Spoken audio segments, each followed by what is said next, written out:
Assalamu alaikum. Once again, welcome to my YouTube channel. Today we are going to discuss about chapter number 7. In this lecture, we will discuss about inspection, data evaluation, analysis, and recording. The first topic is corrosion rate. corrosion rate किसको कहा जाता है? आपका material जो है time के हिसाब से कितना डिटोरिएट हो रहा है, तो उस चीज़ का नाम corrosion रेट है। मतलब टाइम के हिसाब से उसमें किस हिसाब से उसमें डिटोरिएशन आ रहा है, तो that will be called as corrosion rate. Corrosion rate is defined as the speed of deterioration of metal when it is exposed to a corrosive environment. इसकी जो यूनिट है वो पर ईयर यानी millimetre per year. corrosion rate जो है उसका जो formula है थिकनेस लॉस पर टाइम, के टाइम के हिसाब से थिकनेस में कितनी कमी वाकई हुई है, तो that is the corrosion rate. Here अगर आप इसको देखें तो जिस तरह ये यहाँ पे दिखा रहे, तो यहाँ पे इनिशियली है जो न्यू है बिल्कुल अपना मटेरियल, तो इस स्टेज पे जो है वो आपका जो कोरोजन है यहाँ पे इनिशिएट हो चुका है। And this is previous and actual. Actual means कि आपने जो लेटेस्ट आपने रीडिंग ली है, अपना थिकनेस जो मेजर किया है, तो that will be called as a actual thickness. और जो प्रीवियस है वो जो है सेकंड लेटेस्ट जो आपने, एक तो आपने अभी रिसेंटली ली है, दूसरा जो रिसेंट पास्ट में मतलब इससे पहले जो आपका रीडिंग था, तो that will be considered as a previous previous thickness. ये जो चीज़ें हैं ये आपको आगे जो है जब आप प्रॉब्लम सॉल्व करोगे कोरोजन रेट के हवाले से या रिमेनिंग लाइफ के हवाले से, तो these will be use their. During evaluating corrosion rates, the inspector consultation with a corrosion specialist shall select the corrosion rate at the base. कह रहा है कि जो अपना जैसे कोरोजन रेट फाइंड कर रहा हो, तो इंस्पेक्टर जो है कंसल्ट करता है कोरोजन स्पेशलिस्ट को कि जो है वो बेस्ट अपना मटेरियल का कंडीशन जो है वो फाइंड आउट कर सके। यानी कि कोरोजन रेट जो है उसका कितना है, वो जो है इंस्पेक्टर बताता है कोरोजन रेट कोरोजन स्पेशलिस्ट के से कंसल्ट करके। ये एक एमसीक्यू बनता है कि जो इंस्पेक्टर है वो किसको कंसल्ट करेगा, इंजीनियर को, ऑनर और यूज़र को, या कोरोजन स्पेशलिस्ट को, तो then answer will be corrosion specialist. आगे आ गया remaining life, whether the corrosion damages mechanism. हाँ, for calculating remaining life and next inspection due date following should be considered. आपने इस नंबर 1 पे जो पॉइंट है आपने देखना होगा कि कोरोजन जो डैमेज है वो किस टाइप का है, जनरल कोरोजन है या लोकलाइज्ड कोरोजन है. दूसरा पॉइंट है अपना जो area subject to fluid implement erosive, जो अपना फ्लूइड है जो किस हिसाब से उसमें प्रेशर कौन सा लग रहा है, कोई इधर कोई एरोसिव कोरोसिव कंडीशन तो नहीं है वेसल्स में, ये चीज़ जो है ये भी कंसिडर किया जाता है when you are calculating remaining life और next inspection due date. The third one is estimated time of initiation of corrosion problem on the basis measuring wall loss interval for determining the corrosion rate. तीसरे पे कह रहा है कि आपका जो corrosion rate initiate कब हुआ है, ठीक है, वो देखना है. The potential point where process changes occurred that में है कोरोजन. हाँ, तो तीसरा कह रहा है कि काज क्या बना है, पोटेंशियल जो काज था किस वजह से, कि प्रोसेस में कोई चेंज आया है या किस हिसाब से उसमें जो है कोरोजन की जो स्टार्ट हुआ है वो किस वजह से हुआ है, किस प्रोसेस की चेंज की वजह से हुआ है. इधर के आपका जो है अपना पीएच लेवल लो हो गया है या फिर इस तरह क्लोराइड की वजह से कोई मसला आया है, तो ये सारी चीज़ें जो है अपना देखने होते हैं. The last one is a continuing operation with in the जो IOW इंटीग्रिटी ऑफ विंडोज. तो आपका जो वेसल है कि जिस हिसाब से वो डिज़ाइन किया गया था, जिस जैसा वो प्रेशर था टेम्परेचर था, इधर उसी में ही था या उस लिमिट को उसने क्रॉस किया है। ये जो पॉइंट्स हैं ये आपने देखने होते हैं when you are going to आपने जो नेक्स्ट इंस्पेक्शन ड्यू डेट बताना होता है, तो इनमें ये सारी चीज़ें जो है आपने कंसिडर करने होते हैं। ये एक प्रॉब्लम दिया हुआ है कि करंट थिकनेस यानी कि एक्चुअल थिकनेस वो इतना है, रिक्वायर्ड थिकनेस जो है हमारा इतना होना चाहिए 0.35, कोरोजन रेट 5 पर मिलियन पर ईयर है, तो माइल्स पर ईयर है।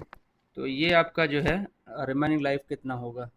तो रिमेनिंग लाइफ का जो फार्मूला है T actual minus T required divide by corrosion rate and all will be divided by 1000, क्योंकि हमने जो है आंसर जो है लिखना है वो माइल्स पर ईयर में है और ये इंचज़ है। इंचज़ को कन्वर्ट करने के लिए हमने माइल्स में कन्वर्ट करने के लिए 1000 से डिवाइड करना होगा। तो हमारा जो रिमेनिंग आंसर आएगा वो आएगा 14। ठीक है। तो ये जो रिमेनिंग लाइफ है और कोरोजन रेट है, इसमें से एग्ज़ाम में सिर्फ ये कैलकुलेशन जो है ना वो 9 to 10 क्वेश्चन आते हैं। जैसे जो मेरा एग्ज़ाम रहा है तो इसमें अमूमन 10 के 11 सवाल इसमें से थे, जिसमें रिमेनिंग लाइफ फाइंड आउट करना and corrosion rate find out करना। So you have to made a good practice on this type of questions. Okay. Newly installed pressure vessels are changes in service, corrosion rate, remaining life, and inspection interval can be found through these methods. अगर आप कोई नया pressure vessel install कर रहे हो या किसी pressure vessel के जो सर्विस है वो चेंज हो रहा है, तो उसकी जो है कोरोजन रेट है, रिमेनिंग लाइफ है, इंटरवल ऑफ इंस्पेक्शन, वो आपने इन तरीकों से जो है फाइंड आउट करना है। नंबर वन जो है वो corrosion rate may be calculated from data collected by the owner or user vessels operating a similar service. If data vessel is operating the same or similar services are not available then consider the other alternatives. पहला कह रहा है कि जो corrosion rate है आप उससे find out कर सकते हो कि पहले एक वेसल है वो सेम सर्विस में सिमिलर सर्विसेज में ऑपरेट हो रहा है। ठीक है। आपने अगर नया कोई वेसल लगवाना है तो आप पहले वाले को एज अ रेफरेंस पॉइंट लेके इसकी जो है कोरोजन रेट वगैरह को एस्टिमेट कर सकते हो। अगर वो मौजूद ना हो तो आपने क्या करना है, तो दूसरा ऑप्शन है आप कोई भी कोरोजन स्पेशलिस्ट से कंसल्ट करें, तो वो आपको अपनी एक्सपीरियंस के हिसाब से बताएगा तो what will be it's corrosion rate and remaining life. Okay. तीसरा ऑप्शन ये है आपके पास कि corrosion rate may B estimated from a publish data on vessel. अगर आपके पास एक ओनर और यूज़र उसके पास अपना कोई ऐसा वेसल नहीं है सेम इन्वायरमेंट में, तो आप किसी भी पब्लिकेशन में से इंटरनेट में से कहीं से भी आप देख सकते हैं जो जो वेसल आप जिस इन्वायरमेंट में लगाने जा रहे हैं ऐसा जो ऑलरेडी किसी और इन्वायरमेंट में किसी और जगह पे same environment and same operation condition में जो मौजूद हों, आपको आप उनको एज अ रेफरेंस पॉइंट बना के उन्हीं उन्हीं से जो है आप कोरोजन रेट फाइंड आउट कर सकते हैं। आई होप कि आप you you you guys will got my point what actually I want to say. चौथा पॉइंट है if the probable corrosion rate can not be determined by any of the above methods. जो तीन चार तरीके ऊपर जो दिए गए हैं इनमें से अगर आपको कोई भी आपको पॉइंट अवेलेबल नहीं है तो आप क्या करोगे, तो उस सिचुएशन में आपको करना ये होगा कि आपने ऑन स्ट्रीम जो है ऑन स्ट्रीम कंडीशन में जो है अपना वेसल है उसको 3 से 6 महीने गुजर जाने के बाद आपने उसके मुख्तलिफ जगहों पे थिकनेस मेजर करना होगा। तो उससे भी आपको होगा क्या, आप जो है एक आपको आइडिया मिल जाएगा कि इसका जो है कोरोजन रेट क्या है।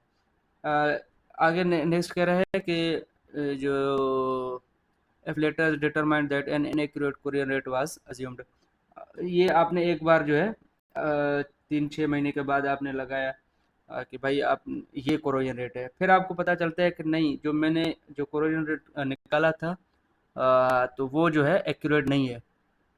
फिर जैसे ही आपको दोबारा अगर कोई एक्यूरेसी मिल गया और आप श्योर हैं तो आप जो है दोबारा जो है उसमें जो कोरोजन रेट एक्चुअली आपको जो मिला है तो बिल्कुल आप उसमें कोई चेंजिंग करके उसको जो है एक्यूरेट कर सकते हैं।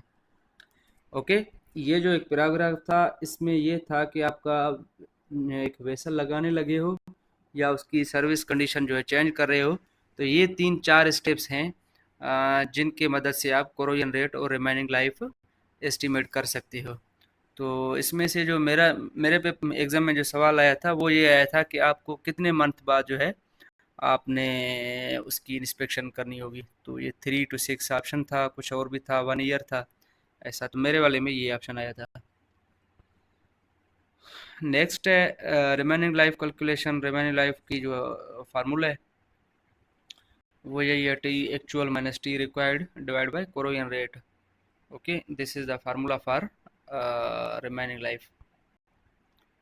Maximum allowable working pressure determination. It is determined using the latest applicable construction code. The resulting from the construction shall not be greater than the, हाँ ये कह रहा है कि जो मैक्सिमम अलोवेबल वर्किंग प्रेशर आप निकालना चाहते हो तो कोड एज में सेक्शन 8 से आप निकाल सकते हो। एडिशनली जो आप मैक्सिमम अलोवेबल वर्किंग प्रेशर निकालो तो उस वो जो है shall not be greater than the original maximum allowable working pressure. Okay, तो ये आपने ध्यान ज़रूर रखना है। Multiple thickness requirement shall be taken when the measured thickness determine the inspection of component greater or less than the thickness reported in the material test report or manufacturer data report, especially the component that was made। ये कह रहा है कि आपको जो है ना एक से ज़्यादा मेजरमेंट्स लेने होंगे अगर आपको अनश्योरिटी हो रही है। जिस तरह आपको मिल सर्टिफिकेट मिलता है ना, तो उसमें बता रहा होता है कि इसका जो कोरोजन रेट है ये और ये ऐसा होगा।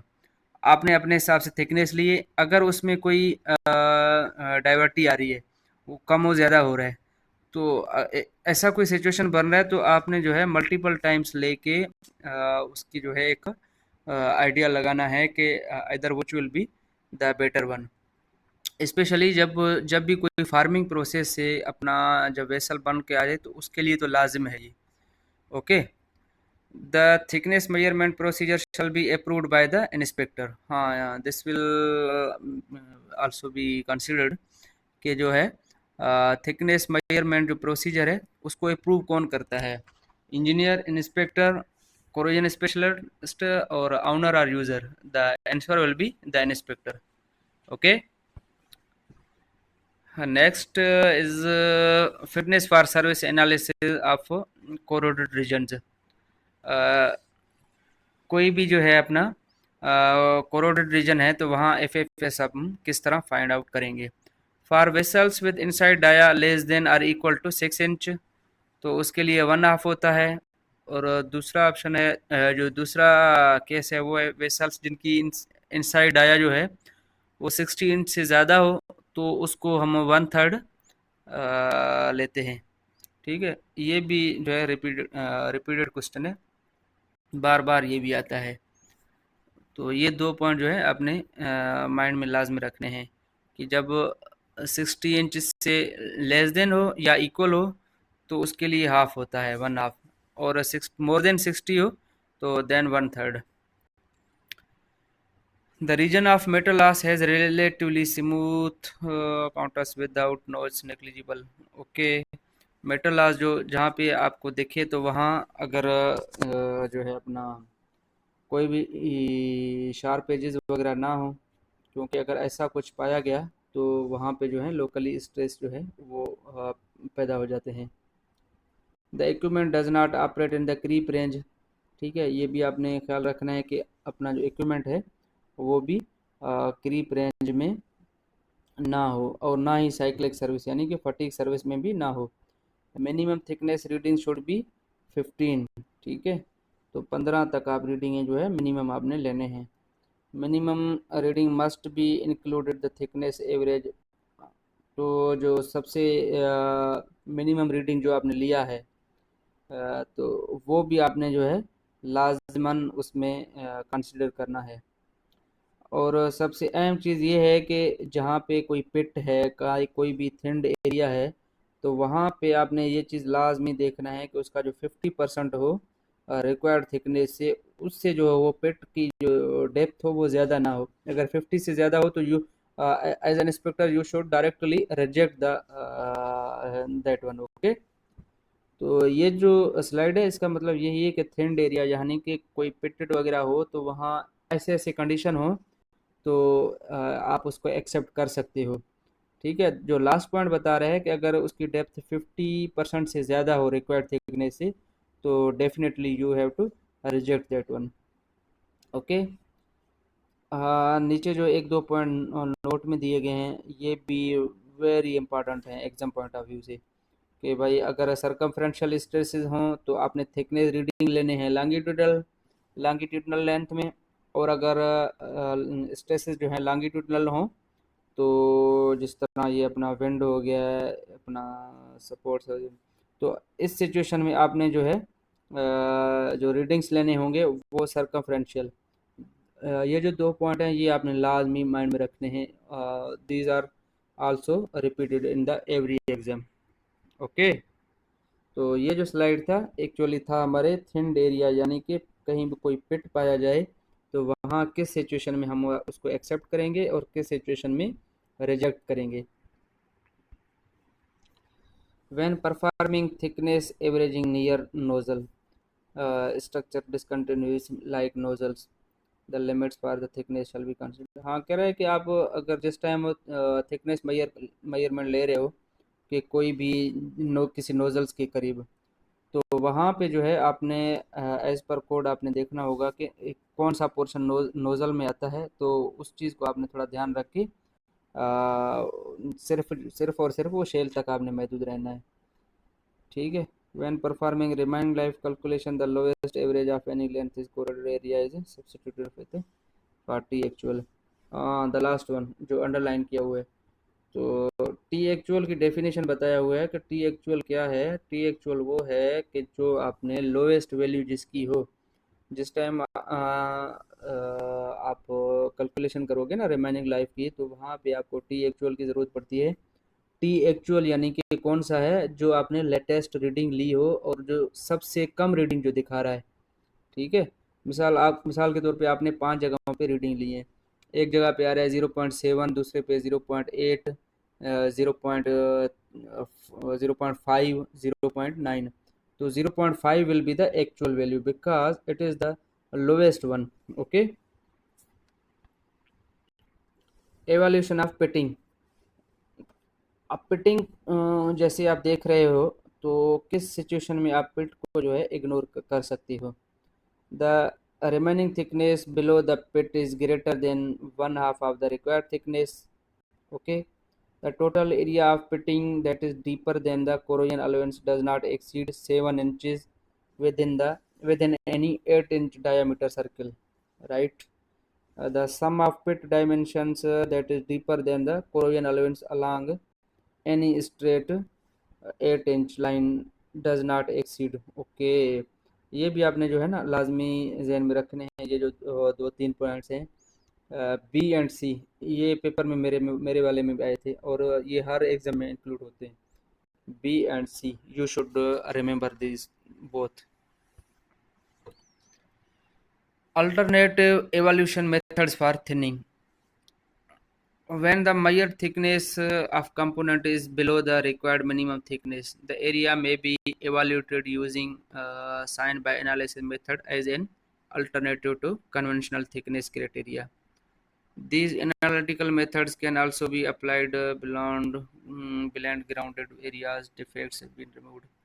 तो इसमें भी ये कह रहा है कि अपना using analysis method alternate to conventional thickness blend grounded areas क्या होता है कि जहाँ पे कोई भी आपका कोई क्रैक हो या इस तरह कोई आपको फील हो कि भाई इसकी यहाँ पे कोई कोरोजन है, तो उसको हमने क्या करना होता है, ग्राइंड करना होता है उसको, मतलब उस डिफेक्ट को निकालने के लिए।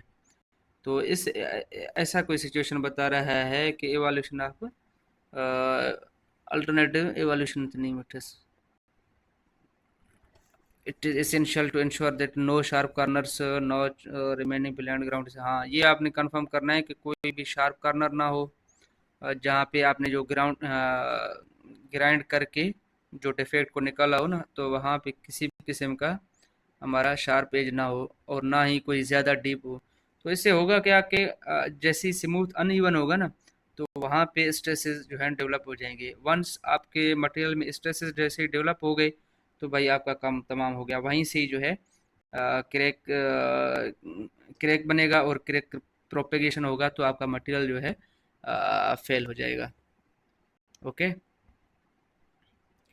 Joint efficiency adjustment. When corrosion or thinning occurs from a weld joint, the joint efficiency of the vessel is less than 1. It may be too appropriate from independent thickness evaluation joint factor of. Okay. The approach is valid because corrosion located well away from the weld does not directly affect the weld integrity. From this purpose, the region can be at the weld included 1 inch. ये इसमें ये कह रहा है कि आपकी जो joint efficiency है वो हो लेस देन 1 हो, मतलब कोई कोरोजन है वो वेल्ड पे नहीं लगा हुआ, ठीक है, तो उसके आसपास लगा है, तो उस सिचुएशन में आपने जो जॉइंट इफिशियंसी के जो वैल्यू लेना होता है ना, तो ये 1 लेना होगा।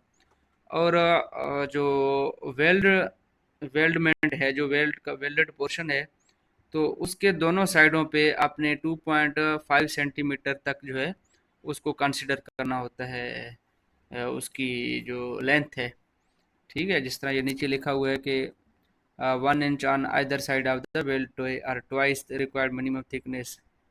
ओके। तो ये थोड़ा सा एक नज़र आप देख लें इसको। Corroded areas in a vessel heads, number 1 पे है knuckle region of the head, use appropriate head formula in construction code. Knuckle region क्या आता है, ये मैं थोड़ा डेफिनेशन आपको बता दूं कि जैसे ही आपका शेल से हेड का पोर्शन जो शुरू हो रहा है, तो शेल टू हेड, ये जो दरमियान वाला जो पोर्शन है, तो that will be called as a knuckle region. Okay, knuckle region of the head, you people have to keep in mind.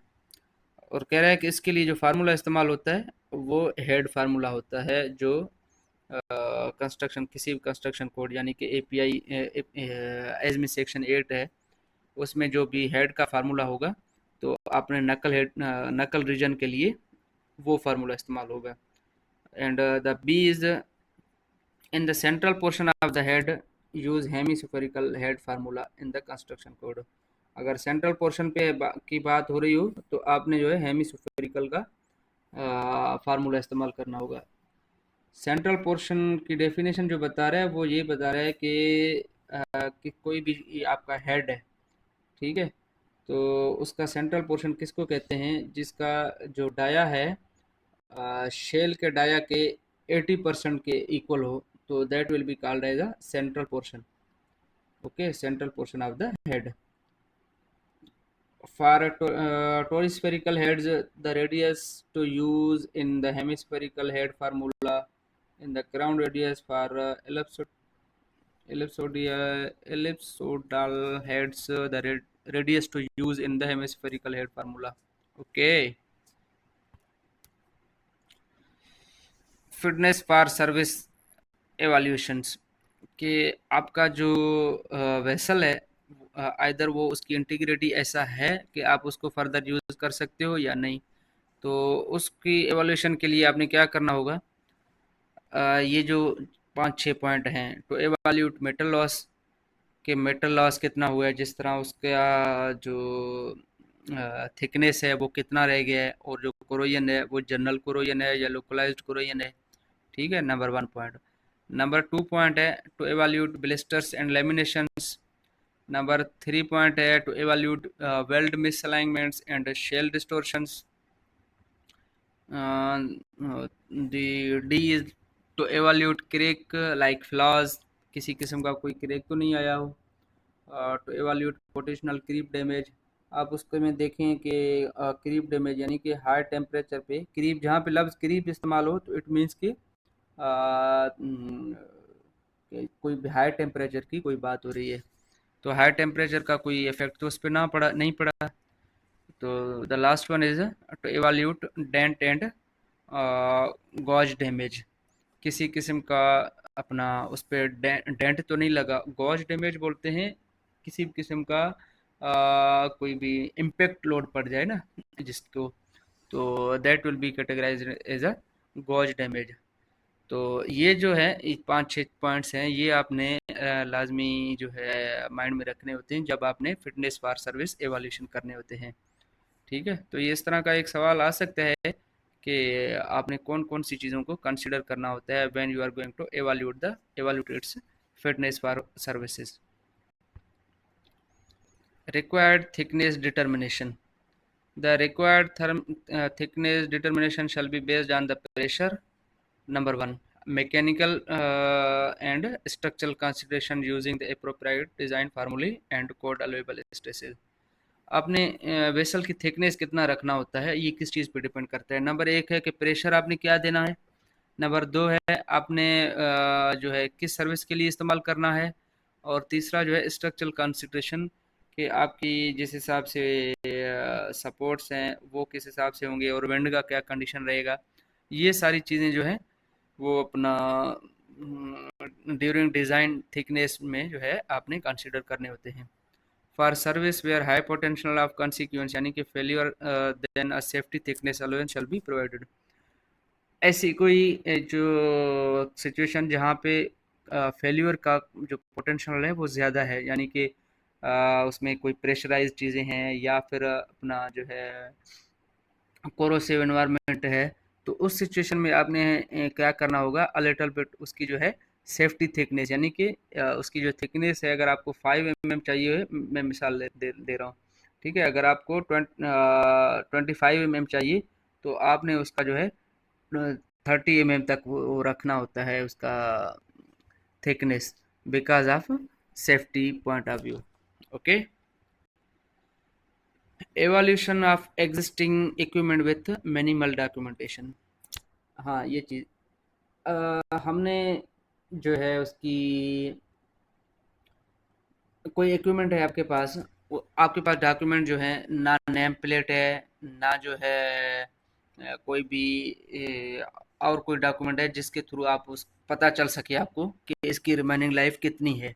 तो आपने क्या करना होगा उस सिचुएशन में, आपको क्या क्या करना होता है। नंबर वन, आपने dimensional checking of all components करने होते हैं। नंबर दो है defined design parameters and prepare drawings. आपने उसको देखना होगा फिजिकली, ठीक है, कोई स्केच वगैरह बनाने होंगे और आपने एक्सपीरियंस के हिसाब से उसमें एस्टिमेशन करना होगा कि इसमें क्या क्या पैरामीटर्स हैं। ठीक है, नंबर तीन है आपने डिज़ाइन कैलकुलेशन पे जो है वो काम करना होगा।